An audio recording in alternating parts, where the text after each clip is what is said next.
Hello friends, मेरा नाम राकेश वर्मा और मेरे यूट्यूब चैनल पर आपका स्वागत है।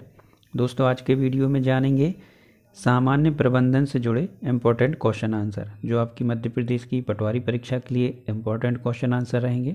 तो चलिए शुरू करते हैं। क्वेश्चन है, प्रबंध प्रकार का प्रयास है। तो प्रबंध किस प्रकार का प्रयास है? तो वह एक सामूहिक प्रयास है। किसी कर्मचारी को वेतन के अतिरिक्त पुरस्कार स्वरूप राशि प्रदान करना क्या कहलाता है? तो इसको बोलते हैं प्रोत्साहन। कार्यात्मक संगठन का क्या अर्थ है? तो वह होता है विभागीकरण के आधार पर कार्यों की प्रकृति। कौन सा कुशल प्रबंध का आधार है? तो वह है निर्णयन। नियोजन का आधार क्या होता है? तो वह होता है पूर्वानुमान। प्रबंध के कार्यों में कौन सा कार्य प्रबंध का हृदय कहा जाता है? तो वह है नियोजन। क्षमा देश की एकता का क्या अर्थ है? तो वह है अधीनस्थ का केवल एक अधिकार के प्रति उत्तरदायित्व। क्रियाओं को विभिन्न स्तरों में विभाजित करना क्या कहलाता है? तो उसको बोलते हैं पद सोपान प्रक्रिया। प्रबंध के किस सिद्धांत के अंतर्गत अंगूठा छाप के प्रतिस्थापन पर बल दिया जाता है? तो वह है वैज्ञानिक प्रबंध सिद्धांत। नीति निर्धारण किसका भाग है? तो वह है नियोजन का। संगठन का सबसे लोकप्रिय प्रारूप है? तो वह है समिति संगठन। प्रशिक्षण किस में वृद्धि करता है? तो प्रशिक्षण ज्ञान, अनुभव व कौशल में वृद्धि करता है। पदोन्नति व स्थानांतरण भर्ती के किस प्रकार के स्रोत हैं? तो वह है आंतरिक स्रोत। सब एक के लिए और एक सब के लिए क्या दर्शाता है? तो वह दर्शाता है सामूहिक उत्तरदायित्व। अचानक से किया गया परीक्षण किसका एक रूप है? तो वह है नियंत्रण का। विज्ञापन भर्ती का कौन सा स्रोत है? तो वह है वाह्य स्रोत। सर्वप्रथम प्रशासन और प्रबंधन में किसने अंतर स्पष्ट किया? तो वह किया था ओलिवर सेल्डन ने। व्यवसाय की सफलता या असफलता के लिए कौन उत्तरदायी रहता है? तो वह है प्रबंधक। प्रबंध के संपूर्ण ढांचे की नींव क्या है? तो वह है संगठन। चयन प्रक्रिया का अंतिम चरण क्या है? तो वह है प्रत्यादेश। किस सिद्धांत में संगठन का आकार पिरामिड की तरह दिखाई देता है? तो वह है पद सोपान सिद्धांत में। जब संस्था के भविष्य में आय निश्चित या नियमित हो तब क्या निर्गमित किया जाता है? तो ऋण पत्र व बांड। यह देखना कि कार्य योजना के अनुसार चल रहा है या नहीं किस कार्य का है? तो वह है नियंत्रण का। वह परिसंपत्ति जो अल्प समयावधि के अंदर नगद में परिवर्तित की जा सकती है क्या कहलाती है? तो वह तरल परिसंपत्ति। गुडविल शाख किस प्रकार की परिसंपत्ति का एक उदाहरण है? तो वह है अमूर्त व स्थायी परिसंपत्ति। किसी समस्या को हल करने के लिए, कार्यविधि की पहचान करने के लिए और चुनने की प्रक्रिया क्या कहलाती है? तो वह है निर्णयन। मजबूर, नियंत्रित और निर्देशित लोगों के साथ वह प्रबंधित करने के लिए पारंपरिक दृष्टिकोण को प्रदर्शित करता है। तो वह है मैकग्रेगर का सिद्धांत। जो एक कंपनी सर्वश्रेष्ठ करती है उसे किस रूप में जाना जाता है? तो वह है मूल सक्षमता के रूप में। जब एक व्यक्ति को दो या दो से अधिक विषम उम्मीदों को पूरा करना होता है तब इसे क्या कहते हैं? भूमिका संघर्ष। वह लेखांकन अवधारणा जो बताती है कि व्यापार एक लंबी अवधि के लिए चलेगा क्या कहलाती है? तो वह सुनाम प्रतिष्ठान अवधारणा। फार्म में भरा गया ग्राहकों की प्रतिक्रिया किस प्रकार की सूचना का एक उदाहरण है? तो वह है बाहरी सूचना।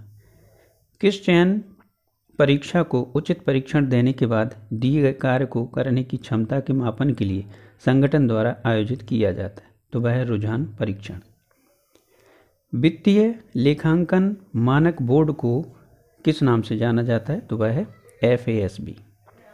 निष्पादन पर निगरानी रखना और मापन करना, निर्धारित लक्ष्यों के साथ इसकी तुलना करना, सुधारात्मक कार्यवाही करने की प्रक्रिया को किस नाम से जाना जाता है? नियंत्रण करना। खातों के प्रबंधन को क्या कहा जाता है? तो वह कहते हैं प्रबंधकीय लेखांकन। किसी कर्मचारी का वेतन रोकना किस प्रकार के अभिप्रेरणा में आता है? तो वह है ऋणात्मक अभिप्रेरणा। सभी पक्षकारों को वास्तविक परिणामों से अवगत कराना किसका उद्देश्य है? तो वह लेखांकन का। अंश या शेयर कितने प्रकार के होते हैं? तो वह होते 2 प्रकार के। पहला समता साधारण अंशवादी मान और दूसरा पूर्वाधिकार अंश। प्रशासन के ढांचे का निर्माण किस प्रकार की प्रणाली है? तो वह है पद सोपान प्रणाली। उर्विक के अनुसार संगठन के कितने सिद्धांत हैं? तो वह है 8 सिद्धांत। और लूथर गुलिक के अनुसार संगठन के कितने सिद्धांत हैं? तो वह है 10 सिद्धांत। किसी लक्ष्य अथवा लक्ष्यों के समूहों की ओर निर्देशित क्रियाओं में संतुलन बनाए रखना क्या कहलाता है? तो वह है नियंत्रण। सामाजिक मनोविज्ञान संगठन किस प्रकार के संगठन है? तो वह है अनौपचारिक। रचनात्मक कार्यात्मक संगठन किस प्रकार के संगठन के भाग हैं? तो वह है औपचारिक संगठन के। राष्ट्रीय हित के स्थान पर स्थानीय हित किस व्यवस्था को दर्शाता है? तो वह है विकेंद्रीकृत व्यवस्था। भविष्य की क्रिया का वर्तमान में अनुमान लगाना क्या कहलाता है? नियोजन। क्रियात्मक फोरमैनशिप का सिद्धांत किसने दिया? तो वह दिया टेलर ने। मानव संसाधन प्रबंधन का कौन सा कार्य भविष्य मानव संसाधन आवश्यकताओं को पहचानना और कार्मिक जरूरतों के पूर्वानुमान को सम्मिलित करता है? तो वह है नियोजन। प्रबलीकरण सिद्धांत किस पर आधारित है? तो वह है अधिगम सिद्धांत पर और स्किनर के सिद्धांत पर। तुलन पत्र किस लेखांकन समीकरण पर आधारित है? तो वह है परिसंपत्ति बराबर देनदारियां प्लस पूंजी। किसी विधि में कर्मचारियों को कंपनी के लाभ का एक हिस्सा प्राप्त होता है? तो वह है लाभ सहभाजन में। बही खाते में जर्नल से खाते में डेबिट और क्रेडिट मदों की स्थानांतरित की प्रक्रिया क्या कहलाती है? तो वह है प्रविष्टि। जब व्यापार का मालिक अपने निजी प्रयोग के लिए व्यापार से धन निकालता है तो इसे क्या कहते हैं? आहरण। कितनी समय अवधि के अंदर होने वाले लेन देन के लिए वित्तीय खाते तैयार किए जाते हैं? तो वह 12 माह। संगठन में प्राधिकरण के 3 मुख्य प्रकार कौन से हैं? तो वह हैं लाइन, स्टाफ और प्रकार्यात्मक। व्यवसाय की कुल चालू परिसंपत्ति में निवेशित पूंजी को किस रूप में जाना जाता है? तो वह सकल कार्यशील पूंजी। नेतृत्व के कौन से सिद्धांत के अंतर्गत माना जाता है कि नेताओं में कुछ सहज व्यक्तिगत लक्षण होते हैं? तो वह है नेतृत्व का विशेषक सिद्धांत। किसका प्रयोग अधीनस्थों की गतिविधियों को मापने और सही करने के लिए किया जाता है जिससे यह सुनिश्चित हो सके कि कार्यक्रम योजनाओं के अनुरूप है? तो वह है नियंत्रण। एक मशीन की खरीदारी किसका एक उदाहरण है? तो वह है पूंजी व्यय का उदाहरण। लेन देन के अभिलेखन, वर्गीकरण और संक्षिप्तीकरण की प्रक्रिया को क्या कहा जाता है? बही खाता लेखन। एक वित्तीय विवरण में पैसे छोड़ना और आंकड़ों का निकटन करना किस पर आधारित होता है? तो वह है मादा अवधारणा। रोकड़ बही के अनुसार बैंक ओवरड्राफ्ट क्या है? जमा शेष। कौन लोग व्यक्तिनिष्ठता, विचारों की भीतरी दुनिया, भावना और विचारों पर केंद्रित रहते हैं? तो वह है अंतर्मुखी। सामान्य स्टॉक के एक शेयर का बाजार मूल्य किसके द्वारा निर्धारित किया जाता है? तो वह होता है शेयर खरीदने और बेचने वाले व्यक्तियों के द्वारा। एक संगठन अपने कुछ विशेष लक्ष्य को पूरा करने और उपलब्ध संसाधनों का उपयोग करते हुए उन लक्ष्यों को पूरा करने के लिए कुछ चुनिंदा फैसलों को अपनाता है। इसे क्या कहा जाता है? इसको बोलते हैं रणनीति। Cash, inventory and prepaid expenses किसके उदाहरण हैं? तो वह है चालू परिसंपत्ति के। फर्स्ट लाइन प्रबंधन कौन है? तो वह है वे प्रबंधन जो गैर प्रबंधकीय कर्मचारियों के दैनिक पर्यवेक्षण के लिए जिम्मेदार है। दूसरों के साथ और उनके माध्यम से चीज़ों को प्राप्त करने की कला क्या कहलाती है? तो उसको बोलते हैं प्रबंधन। सकल लाभ का आकलन किस सूत्र द्वारा किया जाता है। तो वह सूत्र है विक्रय माइनस बेची गई सामग्रियों की लागत। किराया लेखा किस प्रकार का लेखा है? वह है आय व्यय लेखा। किस सूत्र के द्वारा ARR accounting rate of return की गणना की जाती है? तो वह फॉर्मूला है ARR बराबर नेट इनकम बटे एवरेज इन्वेस्टमेंट। प्रतिफल दर में परिवर्तनशीलता किस रूप में जानी जाती है? तो जोखिम के रूप में। प्रबंधन लेखांकन है तो वह है भविष्य के लिए लेखांकन। जब कोई कंपनी अपनी आय से निश्चित राशि का प्रतिशत प्रदान करती है तो यह नीति क्या कहलाती है? लाभांश भुगतान अनुपात नीति। किस पूर्वानुमान तकनीक में अतीत के स्टाफ स्तरों का प्रयोग भविष्य के मानव संसाधन आवश्यकताओं के प्रक्षेपण में किया जाता है? तो वह काल श्रेणी विश्लेषण। पालन किए जाने वाली नियमों और प्रतिक्रियाओं के साथ नौकरी की मानकीकरण की प्रक्रिया क्या कहलाती है? औपचारिकीकरण। कंपनी के EBIT के शेयरधारकों के बीच उपलब्ध आय के रिश्ते को किस रूप में जाना जाता है? वित्तीय प्रभावन क्षमता। बोनस शेयर जारी किए जाते हैं तो वह मौजूदा कर्मचारियों को मुफ्त में। व्हीसलर ब्लोअर या मुखबिर कौन होता है? तो वह कर्मचारी जो संगठन में अन्य लोगों की ओर से अवैध या अनैतिक आचरण का खुलासा करता है, वह मुखबिर कहलाता है। अधिकतर पूंजी निवेशकों के मूल्यांकन के लिए अधिमान्य तकनीकी कौन सी है? तो वह है निबंध वर्तमान मूल्य। अति तार्थक लागत से मूल्य हास हटाने के बाद एक स्थायी परिसंपत्ति का मूल्य क्या कहलाता है? तो वह है लिखित मूल्य। मार्केटिंग या विपणन में केंद्र बिंदु क्या होता है? तो वह है ग्राहक। एक अंतः कार्य प्रशिक्षण विधि जहां प्रशिक्षु को संगठन के विभिन्न कार्यों पर विभिन्न नौकरियों में रखा जाता है क्या कहलाती है? कार्यावर्तन। पब्लिक लिमिटेड कंपनी में नकदी के रूप में शेयरधारकों को आप वापसी प्राप्त होना क्या कहलाता है? तो वह है लाभांश। विपणन मिश्रण शब्द को प्रतिपादित किसने किया? तो वह किया फिलिप कोटलर ने। कौन सी एक तकनीक एक व्यवसाय प्रक्रिया और निष्पादन की दूसरे प्रतिष्ठान के द्वारा दिए गए प्रदर्शन के साथ तुलना की प्रक्रिया के रूप में परिभाषित की जाती है? तो वह है बेंचमार्किंग। एक व्यवसाय द्वारा उत्पाद या सेवा की गुणवत्ता में सुधार के लिए किसके द्वारा मिली प्रतिक्रिया सबसे महत्वपूर्ण है? तो वह है ग्राहक की प्रतिक्रिया। TQM क्या है? Total quality management. तुलन पत्र या बैलेंस शीट किसका उदाहरण है? तो वह है परिसंपत्तियां व देनदारियां, पूंजी के स्रोत व पूंजी का विनियोग। कार्य विशेषज्ञता जो कर्मचारियों के कौशल एवं कार्य कुशलता को बढ़ाता है किससे संबंधित है? श्रम विभाजन से। एक अच्छी विपणन योजना दूरदर्शिता और दिशा प्रदान करती है। किसी भी संगठन में जिम्मेदारियों का एक आदर्श स्तर माना जाता है जो प्रबंधन के सर्वोच्च स्तर से फैलते हुए सबसे निचले स्तर पर विस्तारित होता है। इसे क्या कहा जाता है? समादेश श्रृंखला। डाटा का एक संग्रह जिसे अलग अलग लोगों द्वारा इस्तेमाल किए जाने के लिए डिज़ाइन किया जाता है क्या कहलाता है?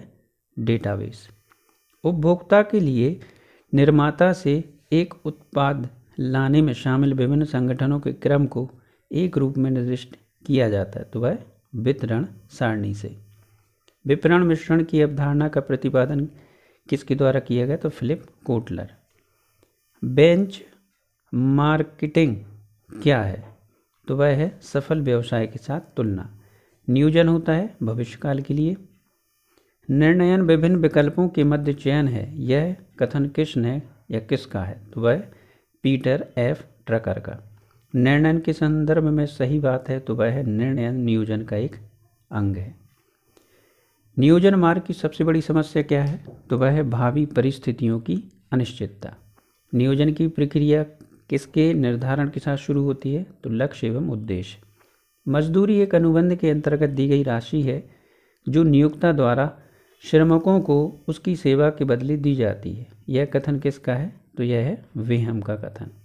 आवश्यकताओं की संतुष्टि के लिए जो सामाजिक ढांचा बन जाता है वह क्या कहलाता है? अनौपचारिक संगठन। मजदूरी वह आय है जो कर्मचारी को उसके कार्य के बदले में प्राप्त होती है। यह कथन किसका है? तो वह है जोड़ का। मजदूरी का जीवन स्तर सिद्धांत किसने दिया? कार्ल मार्क्स व डॉक्टर मार्शल ने दिया था। जीवन निर्वाह मजदूरी का सिद्धांत किसने दिया? तो वह दिया डेविड रिकार्डो व लासले ने। मजदूरी कोष सिद्धांत किसके द्वारा दिया गया? तो यह दिया गया जॉन स्टुअर्ट मिल के द्वारा। मजदूरी का आधुनिक सिद्धांत किसके द्वारा दिया गया? तो वह J.R. हिमले द्वारा।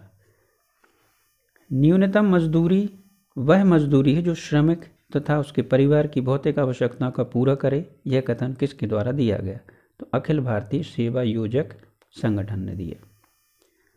उचित मजदूरी का सिद्धांत किसने दिया? तो वह दिया मार्शल एवं पीगू ने।